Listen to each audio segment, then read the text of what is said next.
Perlahan tapi pasti, ciri-ciri rezim Orde Baru datang kembali di ujung periode pemerintahan Presiden Joko Widodo. Penyimpangan kehidupan bernegara serta tindakan represif dan intimidasi menghampiri siapa saja yang mengkritik kebijakan keliru pemerintah. Hal itulah yang mendorong Ketua Umum PDIP, Ibu Megawati Soekarno Putri, untuk mengeluarkan ucapan menohok kepada pemerintahan Jokowi. Senada dengan itu, kalangan civil society dan aktivis pro-demokrasi juga menyuarakan kritik tajam ke Jokowi. Ibu Mega bahkan menyindir orang-orang yang baru berkuasa namun mau bertindak seperti zaman Orde Baru. Mestinya ibu nggak boleh ngomong gitu, tapi sudah jengkel. Tahu nggak kenapa? Republik ini penuh dengan pengorbanan. Tahu tidak? Kenapa sekarang kalian yang baru berkuasa itu mau bertindak seperti zaman Orde Baru? Kata Ibu Mega ketika memberi arahan di Rakornas Relawan Ganjar Mahfud, Senin 27 November 2023. Presiden RI kelima itu juga menyoroti sejumlah aksi yang dinilai sewenang-wenang seperti intimidasi dan intervensi kepada masyarakat. Menurut Ibu Mega, tindakan tersebut secara terang-terangan telah menyalahi perundang-undangan. Bolehkah kamu menekan rakyat? Bolehkah kamu memerintah apapun juga kepada rakyat tanpa melalui perundang-undangan yang ada di Republik Indonesia ini? Demikian kata beliau. Campur tangan tentara dan polisi untuk kepentingan politik Jokowi mirip dengan apa yang pernah dilakukan Presiden Soeharto dulu. Mereka secara represif menindak siapa saja yang berlawanan dengan presiden. Sejarah mencatat, penyalahgunaan aparat keamanan yang berujung pelanggaran hak asasi manusia di era Orde Baru sebagai periode paling buruk dalam sejarah Indonesia. Maraknya intimidasi dan pelarangan kegiatan menunjukkan bahwa pemilu ke depan tidak akan netral seperti yang digembar-gemborkan Jokowi. Justru sebaliknya, tangan-tangan aparat ini dipakai oleh Jokowi sendiri untuk membungkam siapa saja yang tidak setuju dengan gagasan dan rencana-rencananya, termasuk melanggengkan kekuasaan lewat si anak sulung.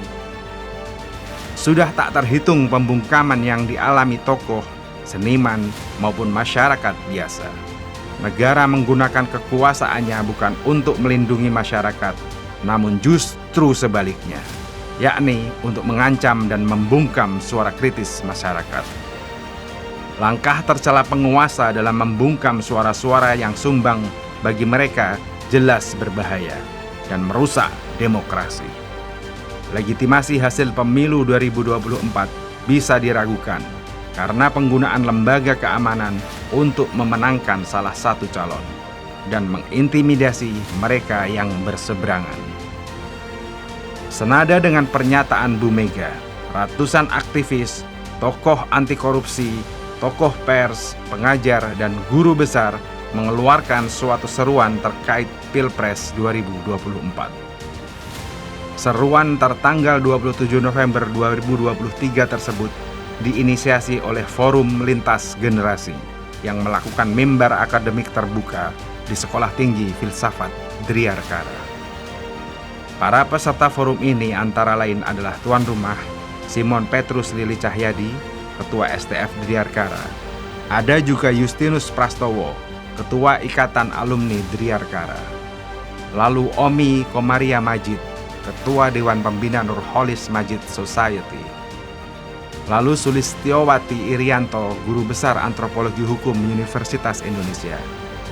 Ada juga Eri Riana Harja Pamekas, Wakil Ketua Komisi Pemberantasan Korupsi 2003-2007. Lalu Lukman Hakim Saifuddin, Menteri Agama RI 2014-2019, serta Gunawan Muhammad.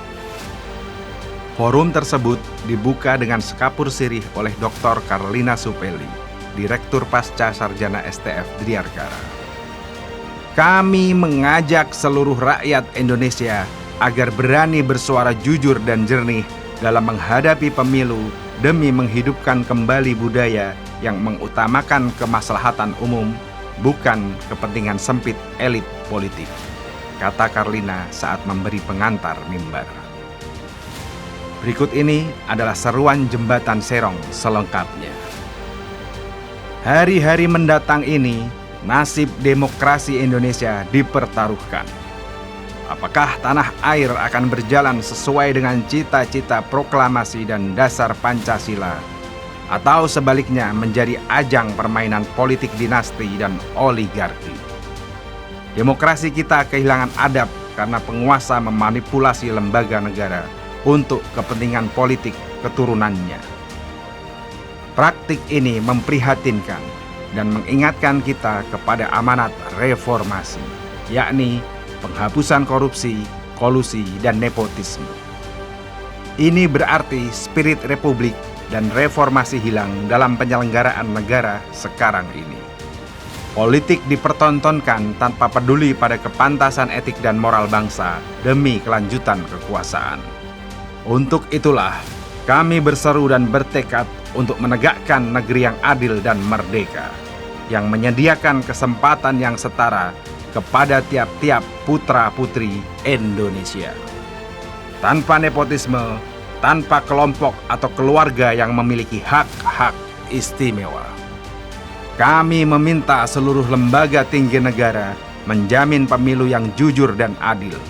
Kami menolak dengan keras penyusutan kekuasaan ke tangan eksekutif, perusakan batas-batas tegas dan pemisahan kekuasaan, persekongkolan para elit politik, aparatur, dan lembaga-lembaga negara bagi kepentingan-kepentingan orang atau kelompok tertentu dalam penyelenggaraan pemilu 2024.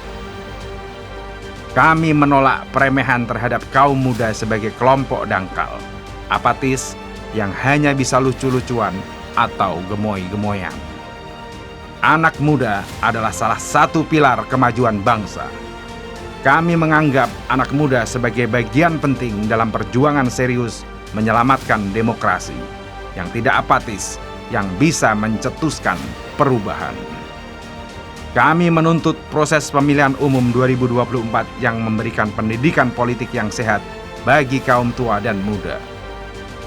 Indonesia yang adil dan beradab 5 tahun ke depan dimulai dari kesadaran dan praktik pemilu yang jujur dan jernih di atas gagasan yang bernas, bukan hanya ajang meraup suara di atas kertas. Kami menyerukan kepada seluruh anggota masyarakat untuk aktif mengawal dan mengawasi proses pemilihan umum dengan segala sarana dan perangkat yang dimiliki.